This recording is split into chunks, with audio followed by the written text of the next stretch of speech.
इस बार तो बच गया। अगर फिर भी नहीं सुधरा तो अगली बार गाड़ी बगल से नहीं तेरे सर के ऊपर से गुजरेगी, समझा?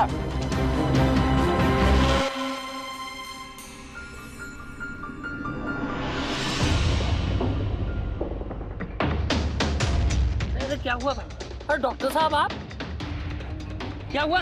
उठिए, आपको चोट तो नहीं लगी? और ये गाड़ी वाला आपसे क्या कह रहा था? धमका रहा था मुझे, मेरी तरफ तेजी से आ रहा था।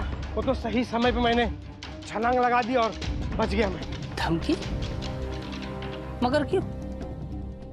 डॉक्टर साहब, आप जैसे सच्चे और नेक इंसान, जिसने हमेशा सच्चाई और ईमानदारी की खातिर भ्रष्ट लोगों का पर्दाफाश किया है, उसे भला कोई धमकी क्यों देगा? यही तो वजह है धमकी की। मैं आजकल मनरेगा के कामों में हुए एक बड़े घपले का पता लगा रहा हूँ, इसलिए जो भ्रष्ट ऑफिसर हैं वो मेरे पीछे लगे हुए हैं। समझ गए कि नहीं? आ गई डॉक्टर साहब, आपका काम तो बड़ा ही खतरनाक है, पर मुझे पूरा यकीन है कि हमेशा की तरह इस बार भी जीत आप ही की होगी। चलो, कोई तो है मेरे साथ। अब चलता हूँ, मदद के लिए धन्यवाद। अच्छा, राम राम डॉक्टर साहब।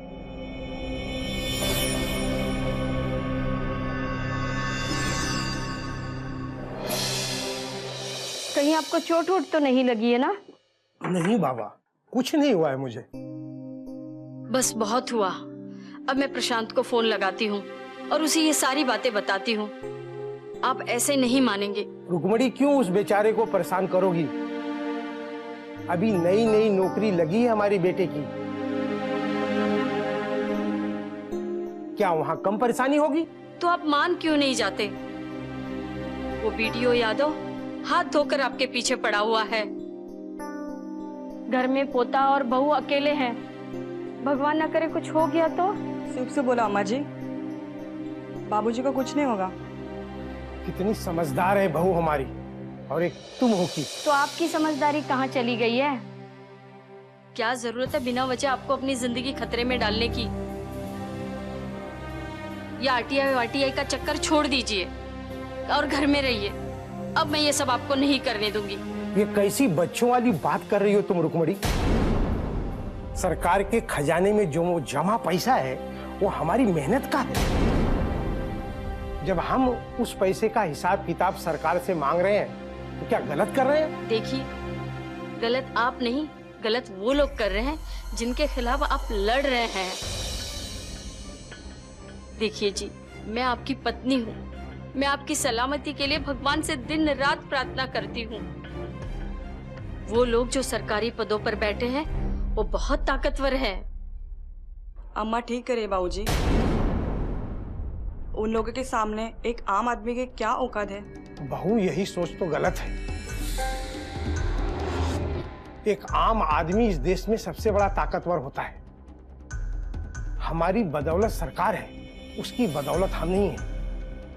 एक आम आदमी जब चाहे भ्रष्ट सरकार को उसकी औकात बता सकता है, और वही मैं कर रहा हूँ। उफ़ो, मैं तंग आ गई हूँ आपके भाषण से। आप मेरी बात मानेंगे या नहीं? नहीं मानूंगा, मैं आपकी बात मानूंगा। ये मेरी आखिरी लड़ाई होगी और मुझे इसको लड़ लेने दो। मैं जा रहा हूँ उन लोगों के खिलाफ एफआईआर लिखाने, ठीक है?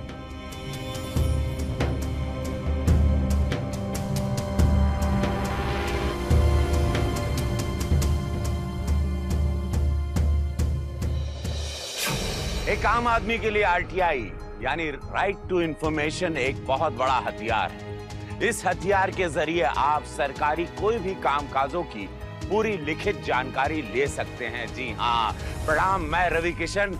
आज पुलिस फाइल्स के एक नए अध्याय में काशीनाथ पांडे के बारे में एक सच्ची कहानी बताऊंगा। सोनभद्र की ये कहानी। काशीनाथ पांडे भ्रष्टाचार के खिलाफ उन्होंने आरटीआई का दरवाजा खटखटाया, राइट टू इंफॉर्मेशन, जो आपके लिए भी बहुत इंपॉर्टेंट है। और उन्होंने बहुत सारी भ्रष्टाचार की सच्ची कहानियां बाहर निकाली। उन पर कई बार जानलेवा हमला हुआ। परिवार बड़ा चिंतित हुआ। परिवार ने उन्हें कई बार मना किया कि कृपया आप इन सब लफड़ों में, इस सब झंझटों में ना पड़ें, लेकिन उसके बावजूद काशीनाथ पांडे डरे नहीं। भ्रष्टाचार के खिलाफ उनकी लड़ाई जारी रही। कई बार जान पर हमला होने के बावजूद ये लड़ाई चलती रही और वो लड़ाई जीते देखिए कैसे।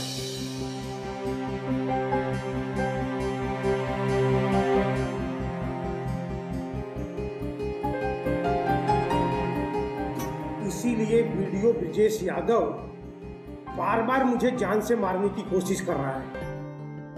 डॉक्टर साहब, हमने आपका एफआईआर लिख लिया है और उस ड्राइवर को हम जल्द से जल्द गिरफ्तार करने की पूरी कोशिश करेंगे। लीजिए, बस इस पे दस्तखत कर दीजिए।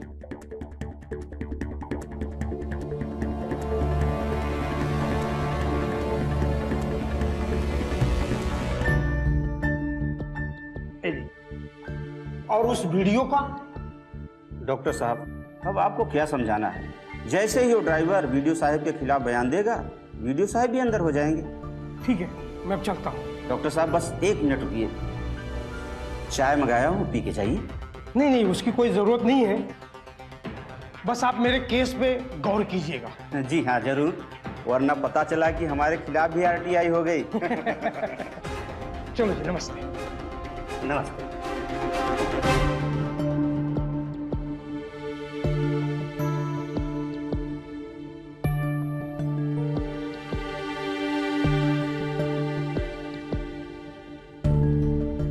अब तो आपके खिलाफ एफआईआर भी दर्ज हो गई है और मैंने बयान भी दे दिया है। अगर मुझे कुछ हुआ तो उसके जिम्मेदार आप होंगे। बहुत खूब, अच्छा किया काशीनाथ। लेकिन एक बात मेरी समझ में नहीं आती कि आप जैसा पढ़ा लिखा इंसान इन बेकार के कामों में क्यों पड़ा हुआ है। पीतल के चंद तमगों के लिए सोने के सिक्के को ठुकरा देना कहाँ की समझदारी है? मेरी भी बात एक समझ में नहीं आई। जो इंसान सोने के चंद सिक्कों के लिए अपना ईमान बेच दे रहा है, तो सिक्के के थैली के लिए अपनी घर की बहू बेटियों को भी। चुप! खबरदार, एक शब्द और मुंह से निकाला तो। माफ कीजिएगा, मेरा मकसद आपकी बेइज्जती करना नहीं है, बल्कि आपकी आंखें खोलना है। जो इंसान अपनी घर की बहू बेटियों के बारे में बुरा सुन नहीं सकता, तो अपने देश के बारे में ऐसा कैसा कर सकता है? बकवास बंद करो तुम अपनी। और एक बात याद रखना, इस लड़ाई की शुरुआत तुमने की है, अंत मैं करूंगा। तुम्हारी ख्वाहिशें जरूर पूरी होंगी। मैं भी डरने वाले में से नहीं हूं। तुम्हारा भांडा फूटेगा और बहुत जल्द फूटेगा।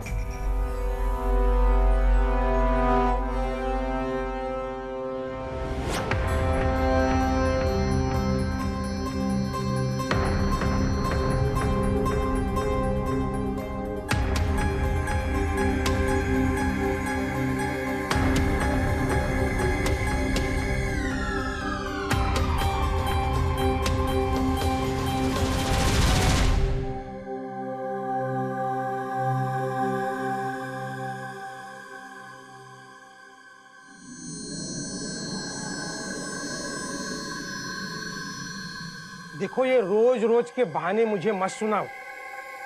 तुम्हारे दिए हुए तारीख को आज बीते हुए 7 दिन हो गए।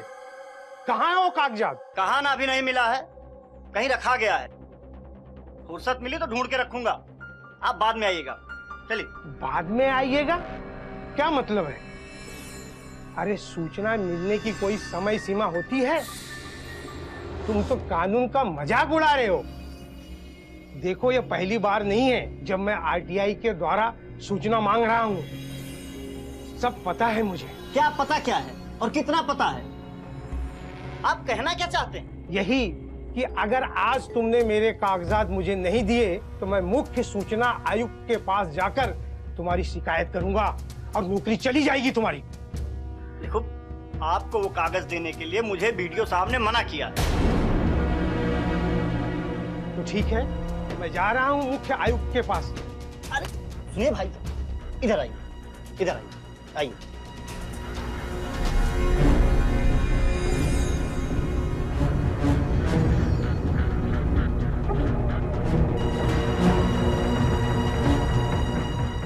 ये लीजिए।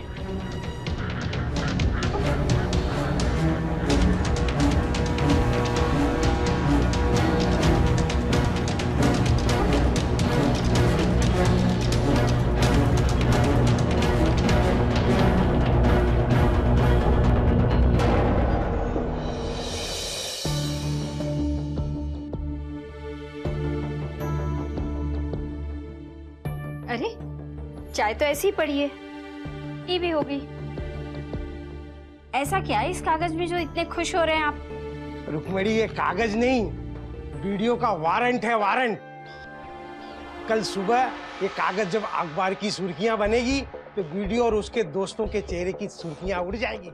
मतलब इसके बाद आप घर में ही बैठ जाएंगे? हाँ हाँ, तुम कहो तो सन्यासी बन जाऊं और तुम्हारे सामने ही बैठ के धुनी रमाऊंगा। हाँ, हेलो। क्यों काशीनाथ, कागजात मिलने की तो बहुत खुशी हो गई तुम्हें। ओ वीडियो साहब, हाँ खुशी तो हुई है, लेकिन ज्यादा खुशी उस दिन होगी जब आपके हाथों में हथकड़ी लगेगी। एक बार फिर सोच लो, इसके बदले मैं तुम्हें उम्मीद से ज्यादा पैसा दे सकता हूँ। तुम्हारा बुढ़ापा सिंगापुर में कट सकता है। मुझे तो यहीं जीना है, अपनी मातृभूमि में।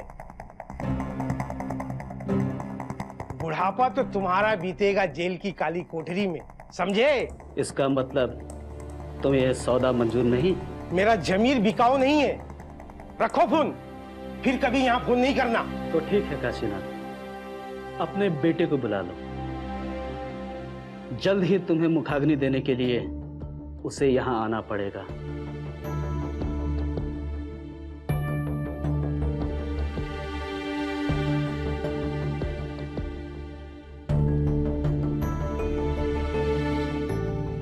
क्या हुआ जी? क्या कह रहा था? कुछ नहीं, मुझे रिश्वत देने की कोशिश कर रहा था। कुछ होगा तो नहीं ना? नहीं नहीं, कुछ नहीं होगा, तुम चिंतित मत हो। बस कल भर की तो बात है। बाबूजी, मुन्ना की तबीयत ठीक नहीं लग रही है। सुबह से उसको दस्त हो रहा है। मैंने दवाई तो दी थी, पर एक बार डॉक्टर को दिखा लाते तो। हाँ हाँ, क्यों नहीं, तुमने मुझे पहले क्यों नहीं बताया? ठीक है, मैं उसको लेके हॉस्पिटल जा रहा हूँ।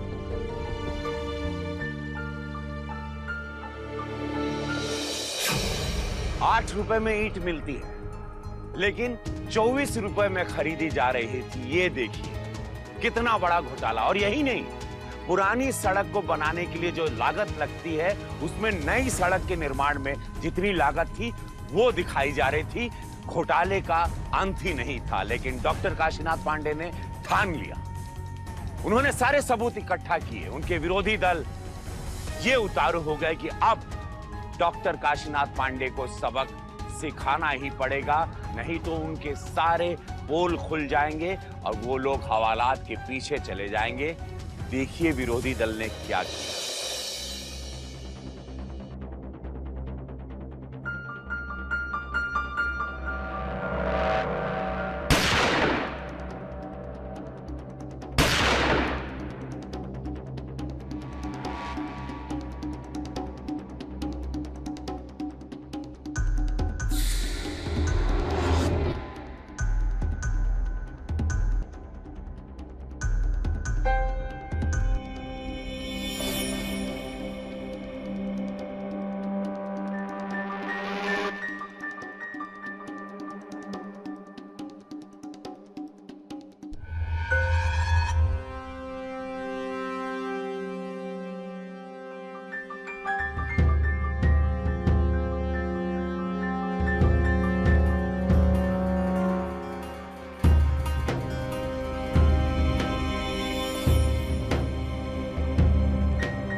आप घबराइए नहीं डॉक्टर साहब, बहुत जल्द वो हमारी गिरफ्त में होगा। अच्छा, मैं चलता हूं। और हाँ, आप लोगों की सुरक्षा के लिए बाहर एक हौलदार को तैनात कर दिया गया है। आप लोग चिंता मत कीजिएगा, ठीक है? ठीक है।